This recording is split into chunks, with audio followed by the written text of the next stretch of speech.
Students ഇന്ന് നടന്നിട്ടുണ്ടായിരുന്ന organisational behaviour 6th semester VBAയുടെ ക്വസ്റ്റ്യൻ പേപ്പറാണ് ഡിസ്കസ് ചെയ്യുന്നത്. നമ്മൾ ഇമ്പോർട്ടൻറ്റ് ക്വസ്റ്റ്യൻസ് ഓൾറെഡി അപ്ലോഡ് ചെയ്തിട്ടുണ്ടായിരുന്നു. അതിൽ ചോദിച്ചിരിക്കുന്ന ഓൾമോസ്റ്റ് ക്വസ്റ്റ്യൻസ് ഇവിടെ വന്നിട്ടുണ്ട്. സോ എക്സാം നല്ല ഈസി ആയിരിക്കും എന്ന് വിചാരിക്കുന്നു. അതിൽ ഫസ്റ്റ് ക്വസ്റ്റ്യൻ എന്ന് പറയുന്ന ഓർഗനൈസേഷണൽ ചേഞ്ച് എന്താണെന്നുള്ളത്, ആ ഡിഫറെൻറ്റ് ടൈപ്സ് ഓഫ് പേഴ്സണാലിറ്റി ട്രേറ്റുകൾ ചോദിച്ചിട്ടുണ്ട്. ഓർഗനൈസേഷണൽ ബിഹേവിയർ, അതായത് ഏറ്റവും ബേസിക് ആയിട്ടുള്ള കാര്യങ്ങൾ, സ്ട്രെസ്സിൻ്റെ ചാപ്റ്റർ എന്ന് വന്നിട്ട് വർക്ക് സ്ട്രെസ് എന്താണെന്നുള്ളത്, സോഷ്യൽ നീഡ്സ്, മാസ്ലോൻ്റെ തിയറിയിലത്തെ സോഷ്യൽ നീഡ്സ് ചോദിച്ചിട്ടുണ്ട്. ഡെമോക്രാറ്റിക് ലീഡർഷിപ്പ് എന്ന് അത്യാവശ്യം നല്ല രീതിയിൽ തന്നെ ക്വസ്റ്റ്യൻ വന്നിട്ടുണ്ട്. ഡെമോക്രാറ്റിക് ലീഡർഷിപ്പ് എന്താണ്, അതേപോലെ തന്നെ ഇൻട്രാ ഓർഗനൈസേഷണൽ കോൺഫ്ലിക്റ്റ് എന്താണെന്നുള്ളത്. 8ാമത്തെ ക്വസ്റ്റ്യനിൽ charismatic leader, what do you mean by perception, direct questions ആണ് എല്ലാം ചോദിച്ചിരിക്കുന്നത്. സ്ട്രെസ് മാനേജ്മെൻറ്റ് എന്താണ്, കോൺഫ്ലിക്റ്റ് മാനേജ്മെൻറ്റ്, അപ്പോൾ കോൺഫ്ലിക്റ്റ് ഒന്നും അത്യാവശ്യം നല്ല രീതിയിൽ തന്നെ ക്വസ്റ്റ്യൻ വന്നിട്ടുണ്ട്. ഗ്രൂപ്പ് ഡൈനാമിക്സ് എന്താണ്, ഡിഫൈൻ ലീഡർഷിപ്പ്. അപ്പോൾ ഓൾമോസ്റ്റ് ആദ്യത്തെ ഒരു സെക്ഷൻ എന്ന് പറയുന്നത് നല്ല ഈസി ആയിട്ടുള്ള ക്വസ്റ്റ്യൻസ് തന്നെയാണ്, വളരെ ഡയറക്റ്റ് ആയിട്ടുള്ള ക്വസ്റ്റ്യൻസ് തന്നെയാണ്.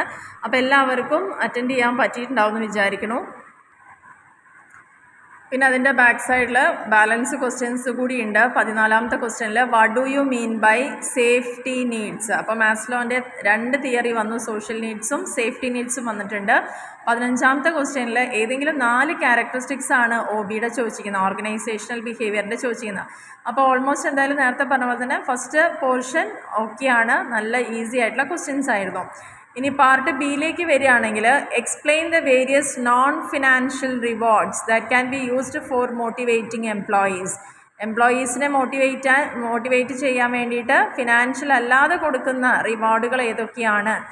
ഡിഫൈൻ ഓർഗനൈസേഷണൽ ഡെവലപ്മെൻറ്റ്, അതിൻ്റെ നീഡ് എന്താണെന്നുള്ളത് എക്സ്പ്ലെയിൻ ചെയ്യാൻ പറഞ്ഞിട്ടുണ്ട്. ഡിഫറെൻറ്റ് ടൈപ്സ് ഓഫ് സ്ട്രെസ്സ് ചോദിച്ചിട്ടുണ്ട്. അതേപോലെ ഗ്രൂപ്പ് നോംസ് എന്താണ്, ക്യാരക്ടറിസ്റ്റിക്സ് അതിൻ്റെ. And list out the various factors that influence individual behavior. Different factors. Differentiate between theory X and theory Y. McGregorൻ്റെ motivational തിയറിയിൽ X and Y തിയറി ചോദിച്ചിട്ടുണ്ട്. അതേപോലെ need hierarchy തിയറിയാണ് കൂടുതലായിട്ട് കോൺസെൻട്രേറ്റ് ചെയ്തിരിക്കുന്നത്. What are the advantages and disadvantages autocratic leadership. അപ്പോൾ leadership എന്നും നല്ല രീതിയിൽ തന്നെ ക്വസ്റ്റ്യൻസ് ഇവിടെ വന്നിട്ടുണ്ട്. Briefly explain the trait theory of ലീഡർഷിപ്പിൻ്റെ ട്രേറ്റ് തിയറി എക്സ്പ്ലെയിൻ ചെയ്യാൻ പറഞ്ഞിട്ടുണ്ട്. അപ്പോൾ ഇവിടെയും ഒരു 3-4 വരെ ചിലപ്പോൾ നിങ്ങൾക്കൊരു ടഫ് തോന്നിയിരിക്കാം, പക്ഷേ ബാക്കിയെല്ലാം ഓൾമോസ്റ്റ് നമ്മൾ പറഞ്ഞ ക്വസ്റ്റ്യൻസ് തന്നെയാണ് ഇവിടെ വന്നിരിക്കുന്നത്.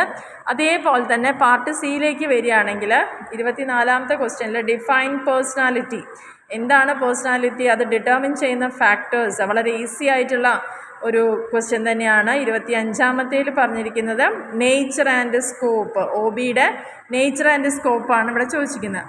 ഇവിടെ നമുക്ക് OBയുടെ തന്നെ ഒരു ക്വസ്റ്റ്യൻ ചോദിച്ചിട്ടുണ്ടായിരുന്നില്ലേ, ദ ഫാക്ടേഴ്സ് എന്തൊക്കെ ഇൻഫ്ലുവൻസ് ചെയ്യുന്നതെന്നുള്ളത്. OB എന്താണെന്ന് ചോദിച്ചിട്ടുണ്ട്. അപ്പോൾ സബ്ജക്റ്റിനെ ബേസ് ചെയ്തുകൊണ്ട് തന്നെ കൂടുതൽ ഡീറ്റെയിൽ ആയിട്ട് തന്നെ ചോദിച്ചിട്ടുണ്ട്. 26ാമത്തെ എസ് എന്ന് പറയുമ്പോൾ why motivation is important in every organisation, explain the characteristics of motivation എന്താണെന്നുള്ളതും അതിൻ്റെ ക്യാരക്ടറിസ്റ്റിക്സുമാണ് ചോദിച്ചിരിക്കുന്നത്.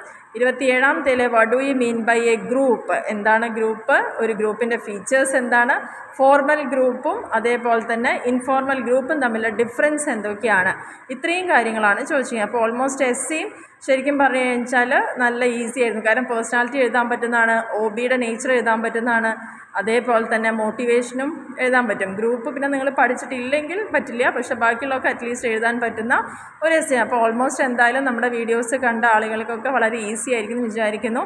അപ്പോൾ എന്തായാലും ഒന്ന് എക്സാം എഴുതിയതിന് ശേഷം നിങ്ങളുടെ കമൻ്റ് ഒന്ന് അറിയിക്കുക കേട്ടോ. Okay, thank